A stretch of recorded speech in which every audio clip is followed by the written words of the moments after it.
जरा तस्वुर कीजिए, एक ऐसी औरत जिसका तख्त सोने चांदी से नहीं बल्कि हैरत, खौफ और राज से बना हो। एक ऐसी मलका जिसके कदम जमीन पर हों लेकिन साया इंसानों से मुख्तलिफ हो। एक ऐसी हुक्मरान जिसके दरबार में इंसान भी हों और जिन्नात भी। लोग उसका नाम लेते थे तो आहिस्ता आवाज में लेते थे, बिल्कीस, मलकाए सबा। लेकिन सवाल यह है, क्या वो सिर्फ एक आम इंसान थी या वाकई उसकी रगों में जिन्नात का खून दौड़ रहा था? क्या कुरान ने इशारों में कोई ऐसा राज बयान कर दिया जिसे हमने सदियों नजरअंदाज कर दिया? आज हम वो पर्दा उठाने जा रहे हैं जिसे तारीख, रिवायात और वक्त मिलकर भी मुकम्मल तौर पर न हटा सके।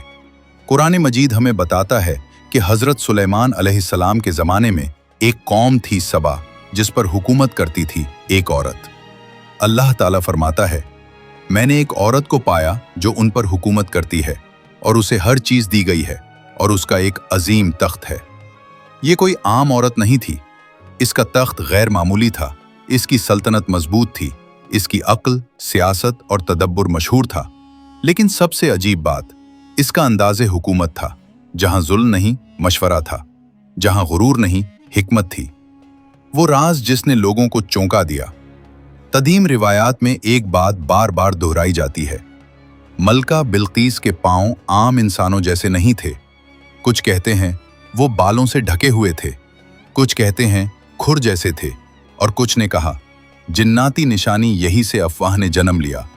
क्या बिल्कीस की मां जिन्नात में से थी? कहा जाता है इसके वालिद एक इंसानी बादशाह थे और मां एक ताकतवर जिन औरत, इसीलिए वो जिन्नात की जबान समझती थी। जिन उसकी इताअत करते थे और उसका दरबार इंसानों तक महदूद नहीं था। जब हजरत सुलेमान अलैहिस्सलाम ने हुदहुद के जरिए सबा की खबर सुनी तो फौरन खत भेजा, मेरे मुकाबले में सरकशी न करो और फरमाबरदार होकर आ जाओ। ये खत पढ़कर बिल्कीस घबरा गई, लेकिन टूटी नहीं। वो बोली, बादशाह जब किसी बस्ती में दाखिल होते हैं तो उसे बर्बाद कर देते हैं और इज्जत वालों को जलील कर देते हैं। ये अल्फाज साबित करते हैं वो जज्बाती नहीं बल्कि इंतहाई दानिशमंद औरत थी। अब यहाँ असल राज सामने आता है। हजरत सुलेमान अलैहिस्सलाम ने फरमाया, तुम में से कौन है जो इसका तख्त मेरे पास ले आए, इससे पहले कि वो खुद हाजिर हो? एक ताकतवर जिन बोला, मैं आपकी मजलिस बर्खास्त होने से पहले ले आऊंगा। लेकिन फिर एक और शख्स ने कहा, मैं पलक झपकने से पहले ले आऊंगा, और तख्त पलक झपकने से पहले हाजिर था। सवाल यह है, अगर बिल्कीस खुद जिन्नाती ताकत रखती थी तो अल्लाह ने उसे ये मौजज़ा क्यों दिखाया? जवाब सादा है, ताकि उसे पता चल जाए कि ये जिन्नात की ताकत नहीं बल्कि अल्लाह का इख्तियार है। हजरत सुलेमान अलैहिस्सलाम ने बिल्कीस को शीशे के महल में बुलाया। बिल्कीस ने जैसे ही कदम रखा तो कपड़ा ऊपर उठा लिया। उसने समझा कि यह पानी है। यहां हजरत सुलेमान अलैहिस्सलाम ने फरमाया, यह शीशे का महल है। यह लम्हा फैसला कुन था। यहीं बिल्कीस ने कहा, ऐ मेरे रब, मैंने अपने ऊपर जुल्म किया और मैं सुलेमान के साथ अल्लाह रब्बुल आलमीन पर ईमान लाई। तो क्या बिल्कीस वाकई आधी जिन थी? अहले सुन्नत हनफी बरेलवी अकीदे के मुताबिक कुरान ने कहीं भी वाज़ेह तौर पर यह नहीं कहा कि बिल्कीस जिन थी या आधी जिन थी। जो बातें हैं वो रिवायात और किस्से हैं जिन्हें हतमी अकीदा नहीं बनाया जा सकता।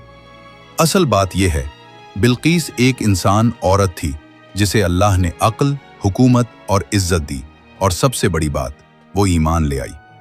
ये वाक़या हमें सिखाता है, ताकत हो तो गुरूर न हो, अक्ल हो तो जिद न हो, और सच सामने आ जाए तो झुक जाना ही असल अजमत है।